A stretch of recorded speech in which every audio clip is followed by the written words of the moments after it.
Tujikaze, jikaze. Tujikaze, tujikaze, jikaze. Africa, tujikaze, tujikaze, jikaze. America, tujikaze, tujikaze, jikaze. You are listening to African Father in America podcast by Simon Javan Okelo, live from Seattle, Washington, USA. Greetings, beautiful people. My name is Simon Javan Okelo. I am excited to be here with you for another amazing episode of the African Father in America podcast.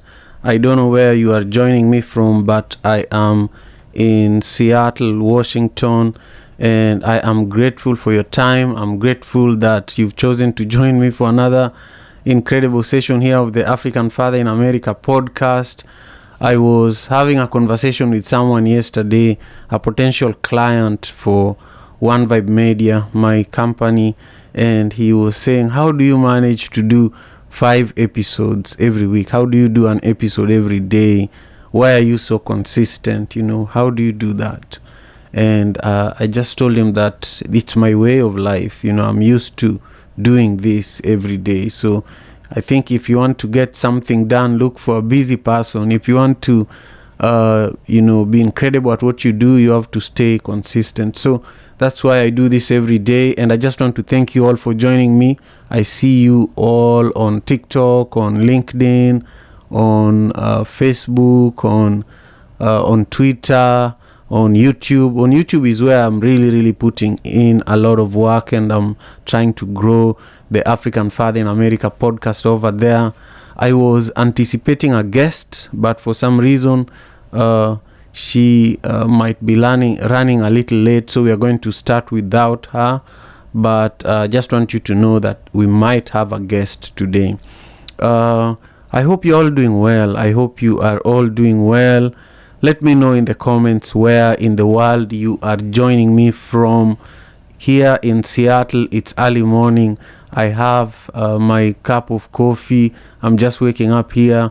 I see that I'm being joined by my people in Kisumu. Eric Ogembo is someone I used to see in Manyata, where I grew up, right in my neighborhood. Eric, I hope you are doing well. Thank you for joining me for today's episode of the African Father in America podcast. As usual, we have a new African proverb. This one that we are discussing today is from the Ashanti tribe, and it says that there is no medicine to cure hatred. There is no medicine to cure hatred. What does this bring to your mind when you hear this new African proverb that we are sharing today that says that there is no medicine to cure hatred? What does it bring to your mind? This is a beautiful proverb. I'm going to share 3 nuggets of wisdom about it. And I also want you to share with us your own perspective. What is it about this proverb that, inspires you, that moves you, that makes you think of something? What does this proverb bring up for you? We all know that hate, just the thinking, the feeling of hate, when you hate something or when you hate someone, it's a destructive feeling. You feel like destroying that thing or destroying that person. And a lot of the time when you see, even if you Google hate, you will find very interesting videos of what it means and people's reaction when they hate something. I come from Kenya, where, over the years we've learned that tribalism is a demonstration of hatred between people from different tribes. And we've seen situations where after post-election violence in Kenya, thousands of people are murdered because they are from a different tribe. That's an example of hate, Lately also, we've seen here in America, there has been a lot of, hate and race-related brutality that is meted against black people, a lot of the time by white men, young white men, sometimes policemen, against black people. Those are other examples of hate where there's so much rage towards somebody else, But let's come back to this Ashanti proverb and listen to what our ancestors were thinking when they left us with this beautiful proverb. It says that there is no medicine for curing hate. There is no medicine for curing hate. I just want to know where all of you are joining me from today. Every day I continue to interact with incredible people through this African Father in America podcast, and I just want to make sure I also make sure you feel seen, during this show. So while you type in the chat where you are joining me from, I just want to make a quick announcement about an amazing festival that I have been producing for the last 9 years.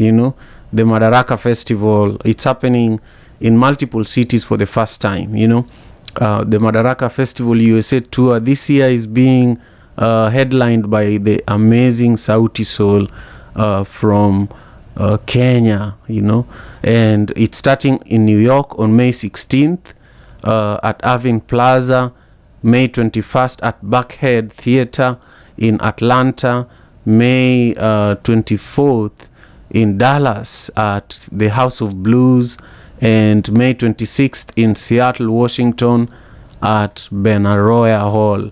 I would love for you to be there. If you haven't, if you don't have a ticket yet, make sure you go to madarakafestival.com and you should be able to grab your ticket there. But also, if you want to get away with a free ticket, you should join us tomorrow. We will be on Instagram on the Madaraka Festival page at Madaraka Festival 2 times tomorrow in the morning, at 7 a.m. in the morning and also at 10 a.m.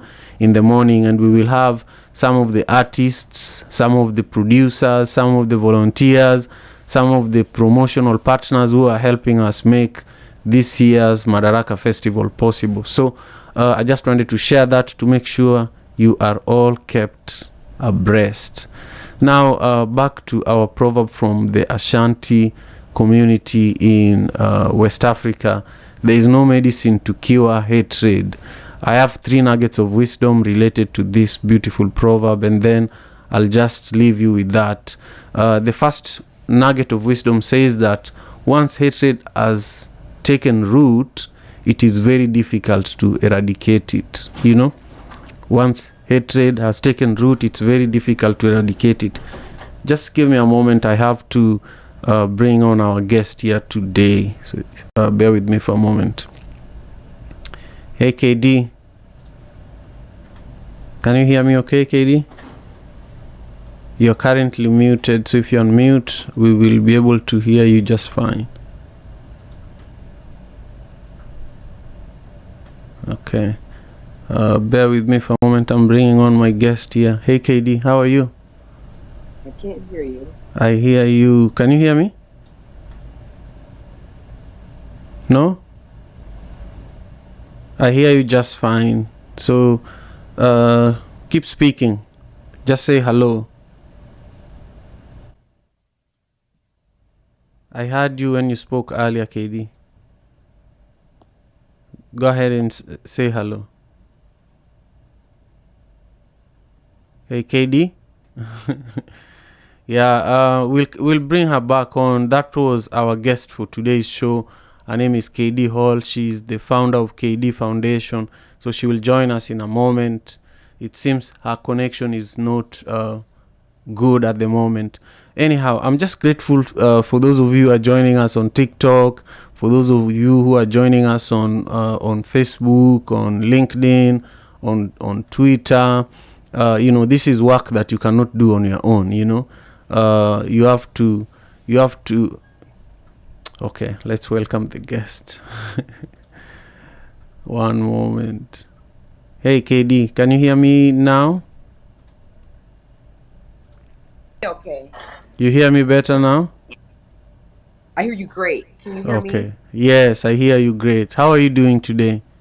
Oh, I'm doing good. I'm so sorry for being a little late. It's been a really busy week. I apologize. No problem. It's just wonderful that you made the time for us to connect today. I know that it's been a long time coming. Our conversation today should have happened, some time back. So thank you for being one of the incredible women that were picked by Health Commons project to participate in this series of conversations, highlighting, African women and Black women in our community here that are doing amazing work, especially when it comes to COVID-19 mitigation. So maybe I'll just, for those who are meeting KD for the first time, KD is the founder of KD Foundation, and she's doing amazing work. She's actually an acclaimed communicator, storyteller, filmmaker, professor, leadership expert, and she's literally leading the 21st century opportunity for diversity and inclusion. And these are just a few of her accomplishments. And in addition to that, she is also a 4-time Emmy Award winning. You have so much that you need to be given flowers for. So I just wanted to throw in as much as I could in this introduction, and also to share with you that during this podcast, for every episode we start with an African proverb. So for today's episode, we are discussing a beautiful proverb from the Ashanti tribe. It says, "There is no medicine to cure hatred." And I shared 3 nuggets of wisdom about this proverb. I shared 3 thoughts that my team and I prepared for today's show, and quickly I'll just share them in order to warm you up before we hear your own perspective about this proverb, and then we'll continue on with the rest of the show. And just to also bring you up to speed quickly, for the rest of the show, you'll talk about the proverb briefly, what it brings up for you. You will talk about a childhood story, something that inspires the work that you do currently with your foundation. Then we'll talk a little more about the work that you do, especially in relation to COVID-19 mitigation. What are some of the activities you've been doing over the last few years to help with even solving COVID-19 miscommunication? But also, what is it that you could do with this funding opportunity that is available through Health Commons project? So the first nugget of wisdom related to today's proverb says that once hatred has taken root, it is difficult to eradicate. Like racism, it's very difficult. I know you deal with similar subjects in some of your areas of expertise. It's very difficult to take racism away. It's like a disease. Tribalism. I grew up in a place in Kenya where tribalism is literally like a virus. It's very hard to control it because it has taken root. And so I want us to talk just briefly. The second nugget of wisdom says here that forgiveness is a powerful tool, and we see this, as an example in South Africa after the apartheid era. There were a lot of truth, justice, and reconciliation commissions. In Liberia after the war, there were truth, justice, and reconciliation commissions. And wherever in the world where people are really, really invested in rebuilding their communities, especially when it comes to issues with hate, they have to heavily invest in how do we forgive. In Rwanda, after the Rwandan genocide, if those truth, justice, and reconciliation councils in Rwanda are still going on to date, And then finally, education plays a critical role in preventing and combating hatred. Rwanda is another good example when it comes to this, because it's almost illegal to present yourself as a member of a certain tribe in Rwanda. So they are kind of forcing people to be educated, to get away from hating each other and killing each other. Anyhow, I just want to hear your own perspective, KD Hall.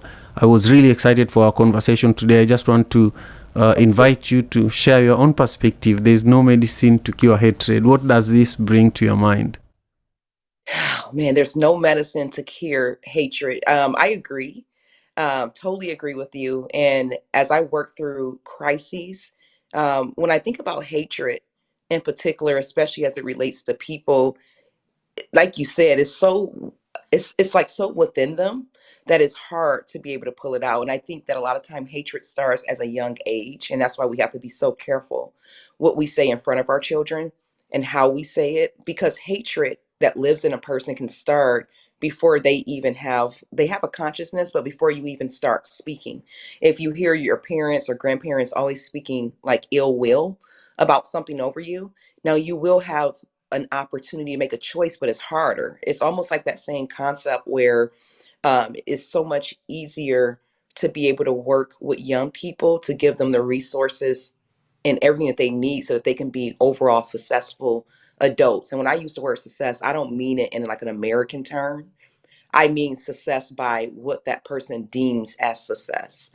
So when you think about something like hatred, it really has nothing to do with the other person. It has all to do with the person that has the hatred, and it's dangerous. And I think it's very dangerous because when you hate, you're putting so much energy towards that. Where if you took that same amount of energy and put it towards something that you love, I think you would get so much more out of it. Another thing, Simon, that I want to share with you that a lot of people don't know because I don't use my real name in business. It's just been so much easier for me to go by KD. But my legal name is Kekila, and it means I love you. It means I love you in the Swahili language, and I always knew that as a young kid. And I would say, as I have gotten older, of course, I don't show up in love all the time. But I will say that when I was a young kid and I was a lot more I didn't know as much. Whenever I came around, I'll tell people my name. It just made them so happy. I mean, just to know, like, I love you. Like, it's a Swahili name, and I'm so grateful my mom gave it to me that I even gave it to my daughter. So I have a junior as well, and I think that even with my kids, especially my 8-year-old, sometimes I'll even say things that's like not okay. And I'll say it around her, not intentionally. I'm just saying it out loud. And she'll say things like, "Ma, have you thought about maybe that person had a bad day before they came in here? And maybe something's happening with them above and beyond what you think." This is an 8-year-old. She was 7 talking like this. And so when I think about hatred, it's not something that people are born with, it's something that you're taught. And a lot of times, hatred comes from also people being scared to be their authentic selves.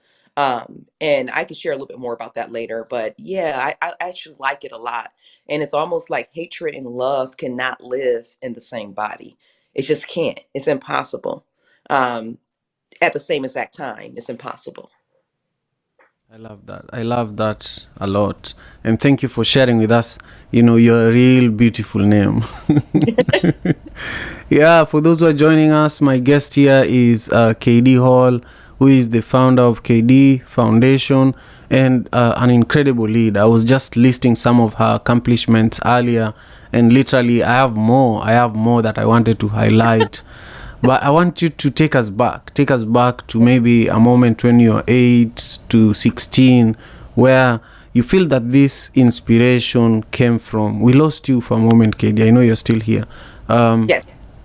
I ask my guests to share with us a story about a childhood story that continues to drive you as a leader today. I share my own story that when I was about 8 years old, my mother gave me a bicycle. KD, you're off camera again. I don't know what's going on with your system, but I just want you to know. My mother gave me a bicycle and I began distributing milk and bread in my neighborhood. And so I ask my guests this question because I just want to know, what is it that drives you as a leader and where did it come from? So KD, when you're back on camera, I just want you to be able to share with us your own story. We lost KD here for a second. Technologies like that, sometime it takes a minute to get these things right. Hey KD, did you hear my last question? I just want to make sure. Beginning of it, and then it went out. Yeah, so I love asking my guests this question, a childhood story that inspires who you are as a leader today, whether it was around when you were 8 like me, or whether it was when you were younger or older. What is it that happened in your upbringing that really brings out the leader that you are today?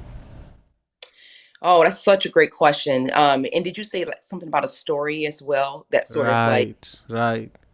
I think so two things. There's the little engine that could. I know that sounds so silly 'cause it's a child's book. It really is. But the little engine that could, and I think that if I put something on my life, that's me. I always find a way to be able to make things work. And it used to be funny in the beginning of my career. I would hear, "Oh man, Kate Keela's going to try to put a square into a circle, or like she's going to make it work." And I really believe that that comes from my childhood, the way I was raised. I'm one of six children, one of five girls back to back, and I'm number four. So I sort of I sort of was born into this. And when I think about as a young child, even as young as four, I always knew that I would work with people. At that age, I remember walking around a house telling my parents, "Well, I'm going to have a center for people experiencing homelessness, and I'm going to have a television show so I could be able to reach the masses." I really sort of been on the same path since I've been a young child. And I think that there was like influences that was helpful. One of those for me, at least growing up, I was able to see a black woman on TV. And in my case, that was Oprah. It's not about who Oprah is as a person, but it was being able to see that image. And that's when they say representation is so important. I agree with that because I was able to see an image at a very young age. And I was able to look at my life. I grew up in Detroit, urban city, and the way I grew up, we always gave back. It was a part of us. So, like community service. And when I do my foundation, sometimes people will look at me like, "Wow, why do you care so much?" I don't take a dollar from my nonprofit. Most people do. And there's nothing wrong with that. But for me, the nonprofit is like my price to admission to living. That's how I look at it. And community service has always been in my life. Like we always did it. And so like I don't know any difference. Um, I am definitely a woman that likes to have success financially as well because I know what finances do in this world. Even having a daughter living with sickle cell anemia, I think back to when we first had her and we didn't have a lot of finances, how sick she was. And once we were able to dig in ourselves and figure out about the right herbs to use, and looking at her now at 8, and she barely goes to the hospital for any type of sickle cell crises, right? And so it's really just being able to live both lives at the same time because none of us are a singular person, right? We don't just do one thing. And I think when I heard you read my resume, I'm like, wow, how did I have time to do those things? But really, it's almost like ingrained. It's part of who I am. For me personally, I like to do a film or two per year, regardless if I'm submitting it for an Emmy or not, because it's a way of me expressing, you know what I'm saying? Like that creativity and getting it out. And when I think back to when I was a child, it was so many of us that we had to be creative. We had to create games. We had to create ways of making money. And I just remember as a child with my siblings, I'm so grateful. Like 'cause we had to be creative. Our parents had to go to work.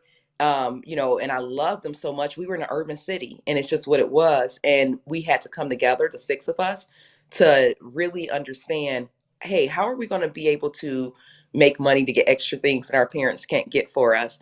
Or, live in the city, especially a city like Detroit back in the 80s, there's a lot of fights and things. How are we going to be able to defend each other, right? When we're fighting out in the streets or whatever the case may be. I just think it's really, really important that in your childhood, and when you have children, and I kind of struggle with this with my own kids, to be honest with you, you have to show them more than one way of doing things.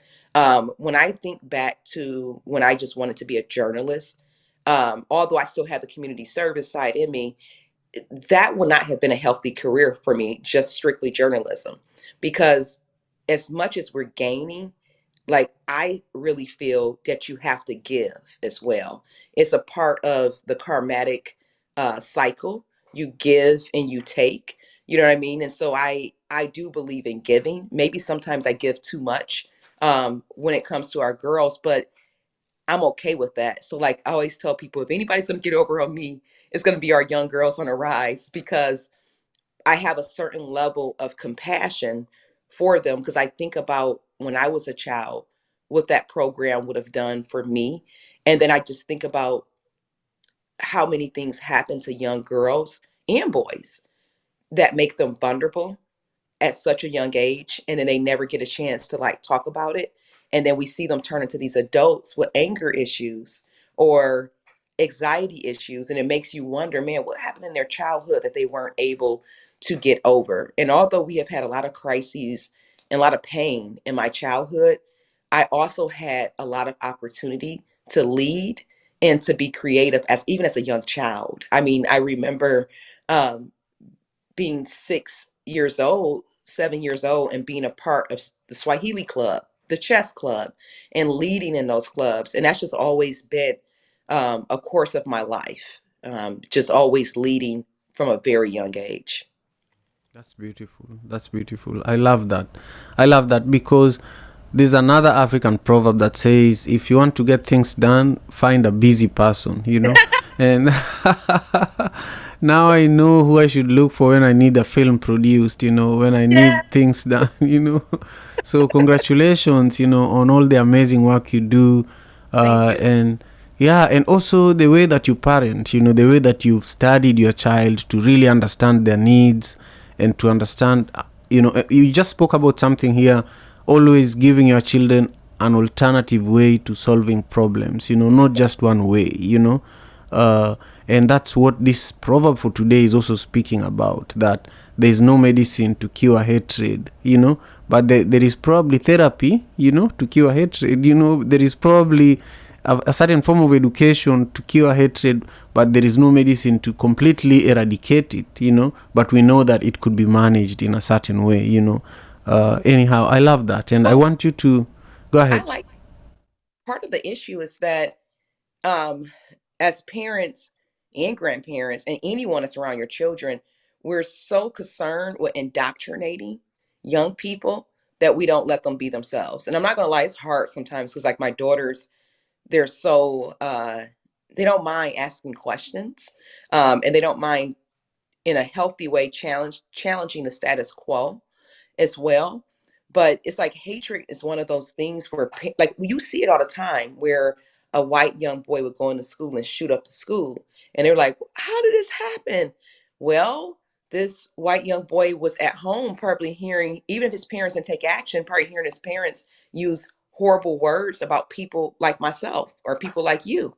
And so then it makes that kid go out there and start seeing the world through their parents or their grandparents' eyes. And that's very sad. So I even try myself with my girls, which is hard, to like not try to live through them, but try to get them to live. I'm trying to give them a platform so they don't have to go through some of the same obstacles as myself. But it's a delicate balance, because you don't want to say things that they hear, because they'll bring things up years later to you, kids. And so I'm careful with my words, and I make a lot of mistakes as well. But even in making those mistakes, I try not to constantly make the same mistakes over and over again.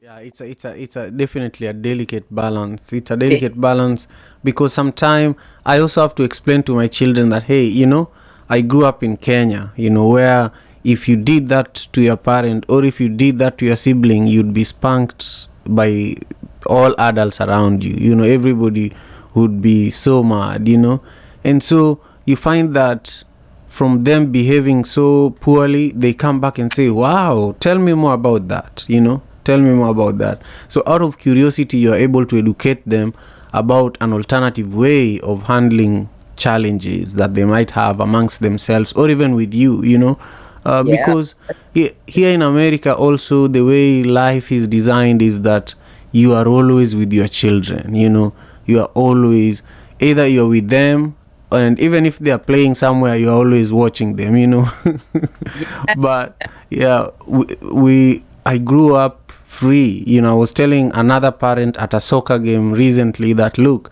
at this age, I would leave our house on Friday and come back on Sunday, But but my parents knew where I was. They just didn't keep track of me every step I made. And there were no cell phones, but they still knew exactly where I was, So I grew up in the community, in the village, and your parents' concern about you were the neighbors' concern about you. But here it's slightly different.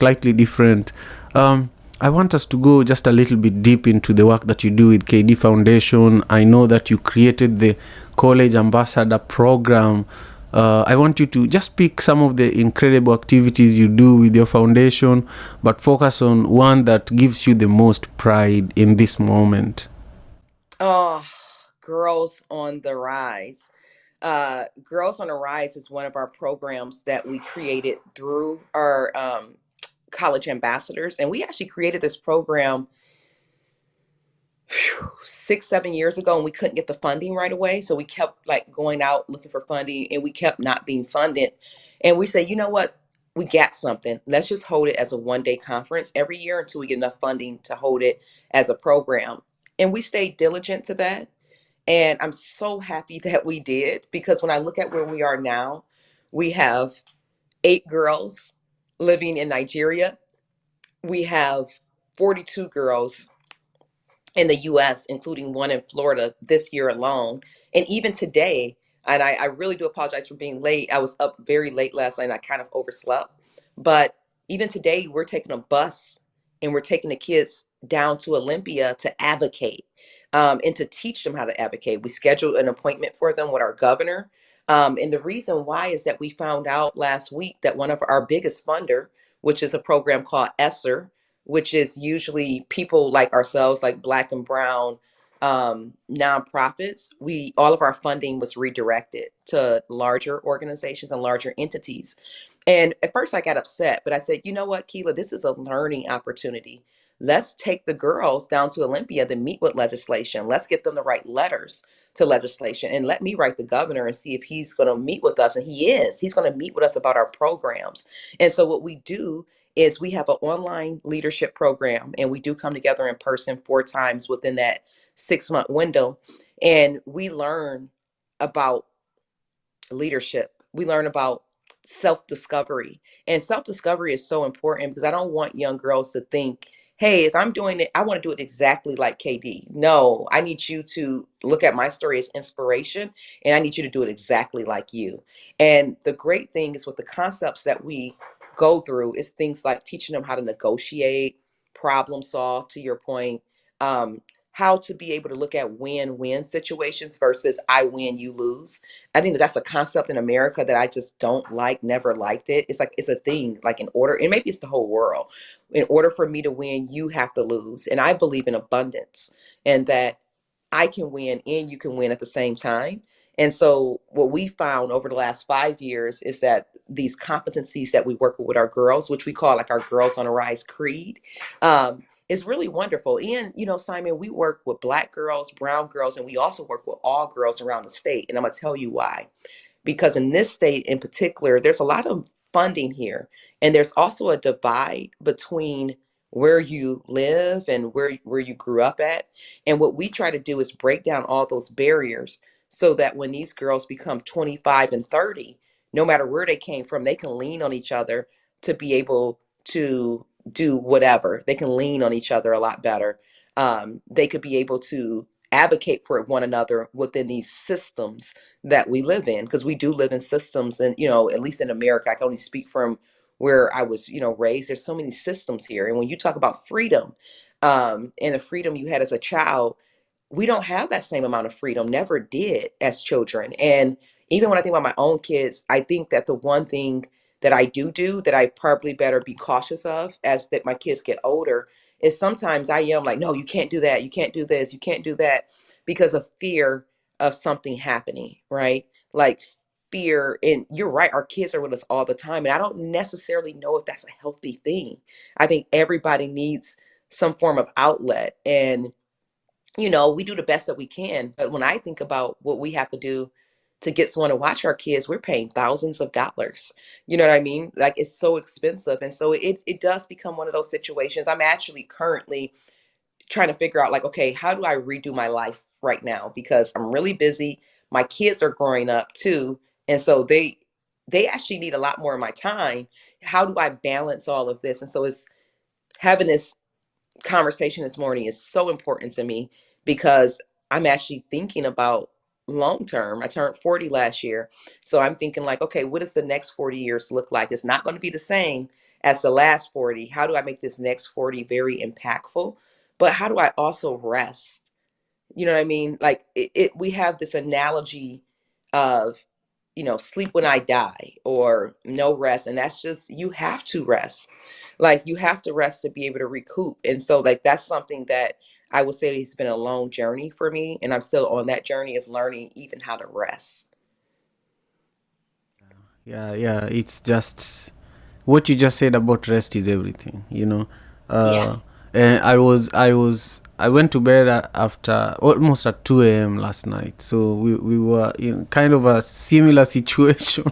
Yeah. For Yeah. different reasons though, but rest is key, especially for leaders, especially for people juggling so many things, especially for parents. If you don't rest, you will not show up the best for your children. If you don't rest, you will not show up the best for your business, the best for your clients, and in my case, the best for my viewers and listeners too.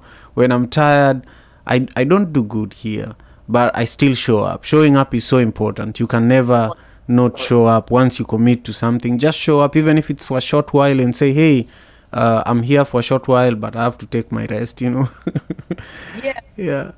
I do think that that's one link that we have to make sure that this new generation don't miss, like that showing up part. Um, I feel like the new generation, they're cool with resting. It's the work. And it's, I'm saying, like you said, your word is everything. And then when you agree to something, making sure that you're available to actually do it. I totally agree with you. Thank you. So now I want us to talk a little bit about COVID-19, our community, the black community, whether it's Africans or Hmm. the diasporic African Americans. You find that in the beginning we thought that COVID-19 was targeting white people, and so we were just having a party, and then suddenly it started impacting our community, and the miscommunication about it continues until today. And part of the reason why we are here is because Health Commons project was recently selected by the Washington State Department of Health and given significant funding that is directed towards community-based organizations like your foundation and other organizations similar to your organization that are already known to be doing significant work when it comes to solving COVID-19 misinformation and creating programming that helps mitigate COVID-19 in general within Washington State, but particularly within the African diaspora community. So share with us, during COVID-19, how did it impact your community? What are some of the activities that you all did to fight back, and what did you do with funding, if you are able to access funding through the Washington State Department of Health and Health Commons project? Oh, yeah, that's so good. So a few things. During COVID, that's when our program grew the most because what we found is that, especially here, like we were not outside for like 18 months. Like literally, they even if you remember or if you've visited, like they closed down all of our state parks. So there was nowhere to go. The schools were closed. The only thing that was open was marijuana stores and grocery stores, and that was it. Even the parks were closed. And so we had to get creative at home because we had a 1 year old and a 4 year old. So we had all this energy running through the house and no outlet. Schools went online. So in our personal life, we made a ritual that we were going to the parks anyway. And so sometimes we would hop the gates with the kids just to get that walking because there was nowhere to walk even outside. They were really shut things down. And what we knew is that being in a house like that could not be healthy. We needed to get fresh air and we needed to get moving with our legs. So that's what we did personally. We did a lot of walking. We became closer as a family too because it was just us. You know what I mean? You weren't really having friends over or anything like that. On a business sense, the business grew by about 400% during COVID because everybody needed to communicate digitally, and communication firms did really well. I actually made 4 films during COVID because we were on a pandemic. So it's like, ain't nothing else to do. We may as well make some movies. And so we made films, and all of those films were Emmy nominated, which I'm so excited about now that I think back on it. And for our girls, the Department of Health may have funded this for us back then. They gave us funding to really talk about COVID-19 and what we thought about the state of how people were responding to COVID-19 and leadership. And our girl, and I'm gonna send some to you so you can look at them. They were wonderful. Like these were like 11, 12, 13-year-old girls saying, listen, why are our parents not involved in solving COVID when they have children? They have a lot to lose. Why are our political leaders involved? Why is it not the actual scientists and the doctors taking the lead of it? So the girls, we really challenged their thinking to really think about, hey, there's going to be other crises like this in your lifetime.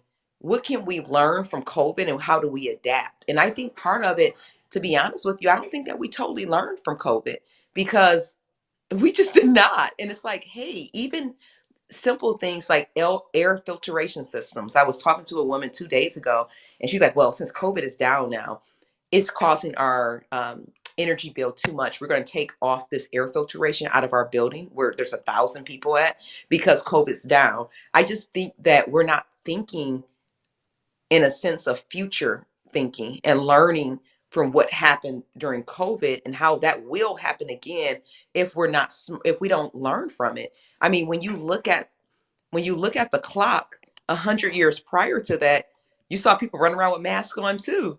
You know what I mean? You really did. You saw there was a lot happening as well. So it's like if we're not learning and if we're not documenting, and that's part of why I do films, to document history.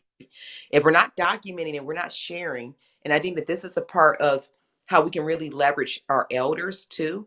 Sometimes we look at elders as if, oh, they did their part, they have nothing else, no value to bring.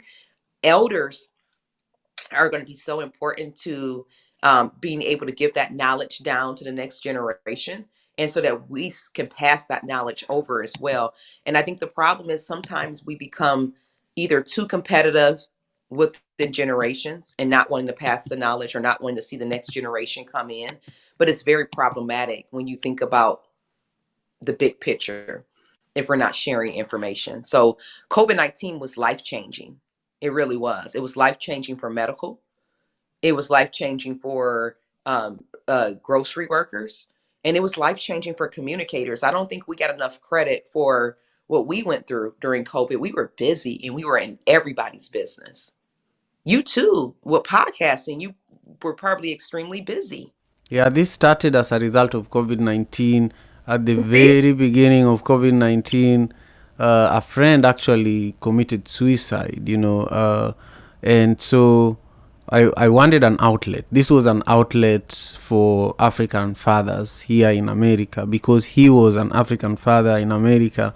And so I just felt that, where is an immediate outlet considering the fact that we were also in lockdown, And so this has served me very well. And it's become part of my business now, to also teach other people how to do this, and also for people to learn how to tell their stories digitally. So I'm just so inspired by all the incredible work that you do. And I just want to take a second here to recognize a lot of our guests who are joining us on Facebook. I see Jacqueline Ware, who is an amazing supporter of this show from the very beginning, actually. Joining us here in Seattle. By the way, if you're watching, let us know your city or your country so that we give you a quick shout out. I see that Lavender is also saying, Kakela, I love you. And then Cabs is joining from the Midwest, also saying hello. Stella is saying hello, also joining from Kenya. Martin and Stella are actually, Martin, Stella, and Lavender are part of the One Vibe team, part of my team. They're all saying hello. And then Eric is also saying, I'm doing well, my brother. I'm tuned in full time. Eric, you've been quite an amazing supporter of this show. I wish I made more time for us to talk when I used to see you growing up in Manyata. So this time when I come back home, I will have to look for you so that we can drink some porridge together. It's amazing, KD Hall, to see people that you grew up around, just watching your show and kind of seeing how you're doing by the things that you're doing, Yeah. Anyhow, I'm just grateful that we had this time together here today, and I just want you to take a moment and speak about Health Commons project. We already said that we talked about what you could do with the funding if the funding was available through Health Commons project and the Department of Health. But I want you to speak about this Saturday. I don't know if you're coming to the dinner that is also sponsored by Health Commons project and the Department of Health at Rumba Notes. Where we are going to have representation from our communities, and we are going to have a conversation about how this money is going to be distributed. We have 3 chefs, from different African countries, Nigeria, Congo, and Kenya, joining us for that dinner. So if you can bring your girls, if you can make it, it would be incredible. Are you aware about this dinner, by the way, KDO? Yeah, I didn't know about this. Man, I will check in maybe when we get off the line to see if I'm able to make it to that. That sounds amazing. And it's 16th. Yeah, I think you should, at least you should make it. I'll make sure I send you the link so that you can learn more about it. Yeah. But the food itself is going to be incredible. Even if you I don't listen to anything else, the food is going to be amazing. We've partnered with some of the best African chefs in this state. So I'll share with you more information about that. let's make But sure I come. yeah, yeah. I would love for you to be there. That way we can connect in person and continue building. I just feel that what you do, even though you are a storyteller, sometimes storytellers needs their stories to be told. So I just need more people to know about the work you do. So real because storytellers, we're always last. And it's actually been a struggle. It's something I'm working on, actually. It's funny you bring that up. Excellent. So, is there anything I did not ask you that you want to bring up as we close our session today? I need you to think about that for a moment while I share with all our viewers about the Madaraka Festival that I have been producing for the last. I've been doing Madaraka Festival for the last 9 years. This is the 9th year of Madaraka Festival. It's happening at Benaroya Hall on May 26th. And it's also going to be in New York on May 16th, in Dallas on May 24th, in Atlanta on May 21st, and the grand finale is here in Seattle at Benaroya Hall. This is the first time we are doing a national tour with this festival. So if you don't have your ticket yet, go to madarakafestival.com. And KD Hall, I need your girls to show up, and I need to talk to you about this one too. Oh, amazing. Oh, man. Let's definitely talk about that because our Yeah. girls, and we need them to be out in the community. Yeah. We need to talk. I have some ideas, so we'll talk right after this. But go ahead and share with us, your perspective. What is it that I did not ask? And also, I want you to make sure you share with our viewers and our listeners how they can support your foundation. What's your website and how can they donate? Maybe we start with that. Yeah, absolutely. Well, the website is www.kd Hall Foundation. So that's KD, as in David, Hall, HALL Foundation.org. And we are actually doing our very first fundraiser. We've never fundraised before, although we're about to be 10 years old. And so we are doing a fundraiser for the entire second quarter. And so this will be a great time. When you think about our girls, we do pay them. They're in a paid leadership program. Each girl maybe get about $350. And our Nigerian girls get about 250 US dollars. And it's so important to them once they're able to show that they were paid for the work that they did. So I think that it's very important to support organizations like ours. And because when you support us, you're supporting girls. And when you support a girl, you're like really educating an entire nation. The other thing I would say is when you ask about what else, the Health Common Project, even how we met was just amazing. Like I'm outside, I my bag busts open and everything falls on the floor, and a representative from the Health Commons Project comes over and helped me, and we're sitting there talking and like enjoy. Like at first I was upset when my bag busted, and when she came over and talked to me, it was just joy in our conversation. And she started to talk about the work that the Health Common Project does, and I'm like, man, it sounds like we should be connected. And we spoke the very next day. And then I was connected over with two other ladies on that Monday, and we've been speaking ever since. And so like these type of projects are important, and I'm so happy that the Department of Health chose an organization like the Health Common Project to be able to distribute funds to be able to help and support our communities, because a lot of times organizations like ours, we're last to get funding, and we have to do the most work because we get like 20% of the funding in some of the larger organizations. And with Health Common Projects, it feels like this is a real lift, a real community lift. So the organizations, we're all working towards a common goal.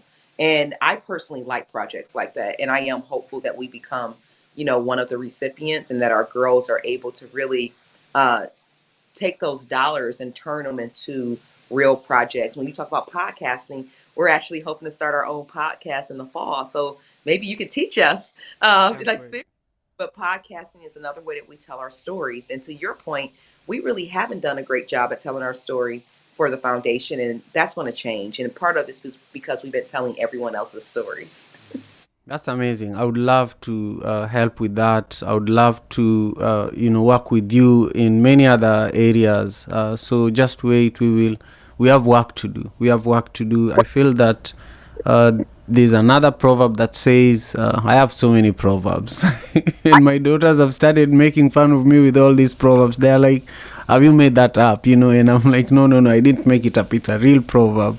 But this one says, one finger cannot kill a bed bug. You have to use two fingers. And so the problems in our community, not one organization can solve it. You have to collaborate. That's why Health Commons project brought us here together. So without collaboration, there would have never been freedom for black people and women to vote in this country. Without collaboration, there would have never been a free African nation where multiple countries are now free to run their own affairs, So it's very, very important to remember that spirit of Ubuntu, that spirit of Harambe that requires collaboration. So those are my closing comments. And KD Hall, just continue on with the work that you're doing. Sometime the reward might not be immediate, but it's going to come. It's going to come, and maybe it will come through your girls. So I just deeply appreciate you. So we'll end the show, and then I'll reach out to you. I'll make sure I email you immediately and give you my phone number so that we can connect, and I'll share with you links to some of these events that I'm talking about. But I'm really, really honored for the time that we had today, and I deeply appreciate you. Thank you so much. And I deeply appreciate it. Thank you. Excellent. African father in America. Tujikaze